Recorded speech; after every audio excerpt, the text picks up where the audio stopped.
For a voice check. Station, this is the Rick and Bubba syndicated radio show. How do you hear me? Rick and Bubba, we've got you loud and clear. Welcome aboard the International Space Station. Oh, wow. Commander Doug, we're glad to be here. First off, let me tell you thank you for making it happen, and hello to everyone on the International Space Station. Doug, let me start with you. We've got a tight window here, but you have brought space back to Earth with your use of social network media like never before. Can you talk about that a little bit and how that has gone? Well, it's been great, and we always looking for ways, Rick and Bubba, to bring the views that we see out the window and the things that we're experiencing in the ways of science on board the station, and the experiences that we have inside as well. Bring those back to Earth so folks can enjoy those, can see what we're seeing, and experience the very same thing. And we tried to venture out, and Scott is doing this as well, as far as using Twitter. And we've been sending pictures and just our thoughts and comments down to Earth, and so it's been a real thrill to be able to do that. Our next question is for Flight Engineer Shannon Walker. Shannon, if you get the chance to go back to the International Space Station, what would you tell NASA that needs to be done different, and what would you do different personally, if anything?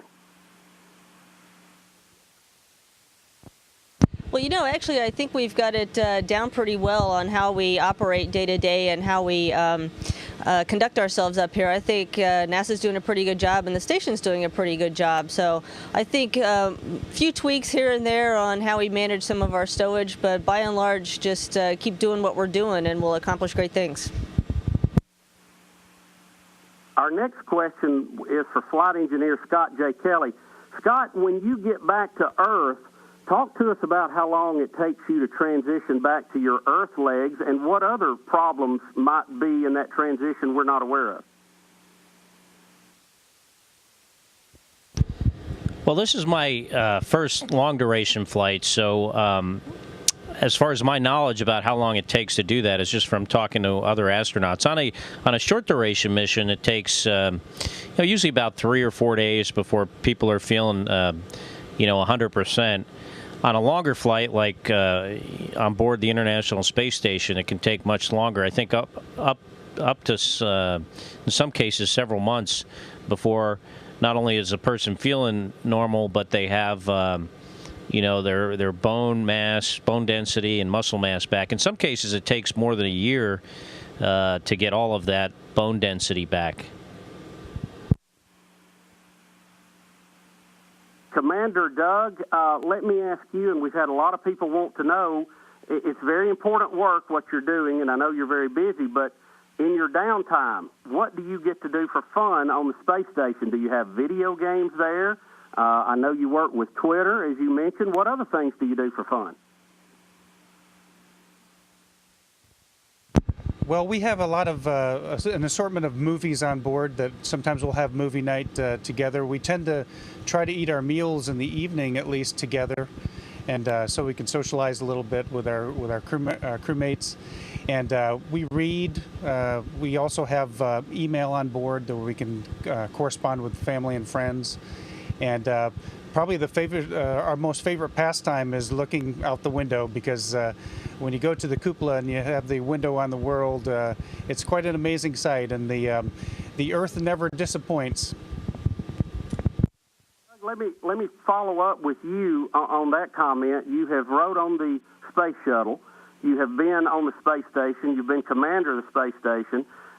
You have climbed to Mount Everest, the top of Mount Everest. What are you going to do for excitement when you get back to Earth?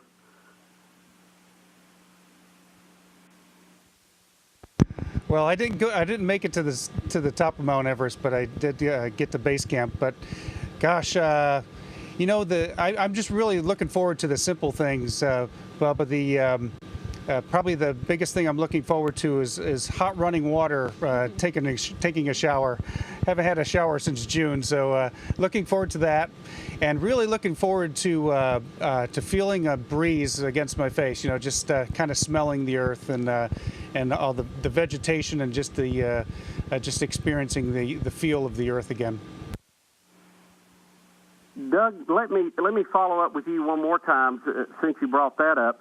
Talk to us about how does traveling in space and long duration and having the view you have, how does it affect your spiritual beliefs and your spiritual side? Has that changed? Has it been enhanced? How does that affect the soul of an astronaut?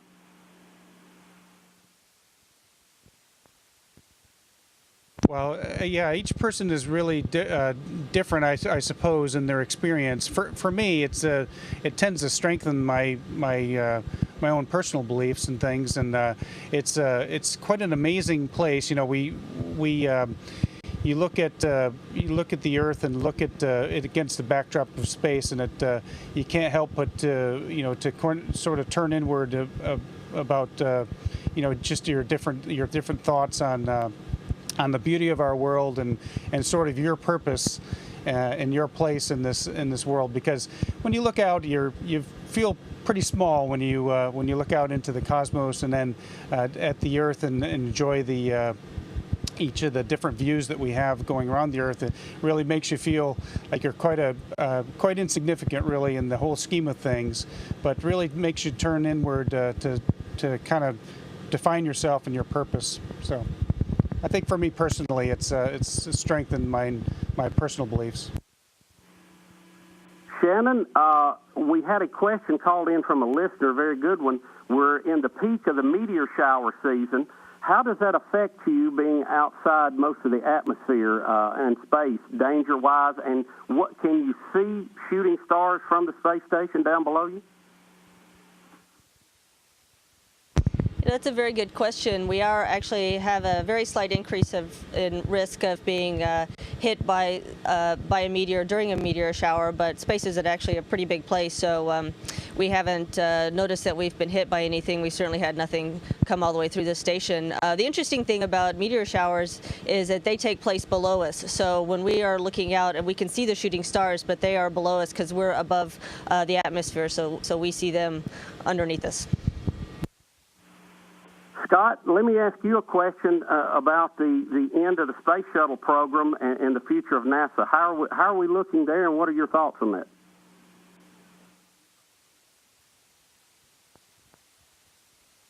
I think the end of the space shuttle program is bittersweet. The shuttle has been an amazing vehicle. Its capabilities to perform various types of operations in low Earth orbit, I don't think will be superseded for decades. However, if we want to go beyond low Earth orbit, we need to build ourselves a new rocket and a new capsule. And to do that obviously is very expensive. So we can't fund both programs and also have this amazing space station that's just finally reaching its capability that we currently have. So, although it's sad in one respect, it's understandable, and I think the future of NASA is bright. Certainly, we have some.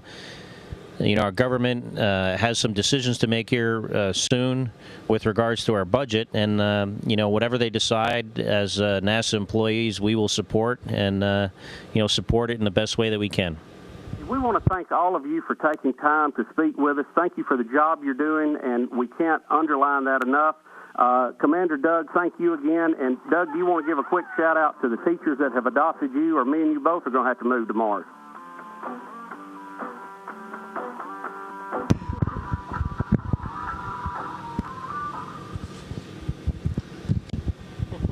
We have our fourth crew member here in the U.S. segment. This is Al, the astronaut, from our teachers and students down in the Wiregrass Math and Science Consortium. That we're doing some work with most of the students throughout the state of Alabama, and I wanted to say hello to them, and Al gives a shout out as well. The station, this is Houston ACR. That concludes the event. Thank you.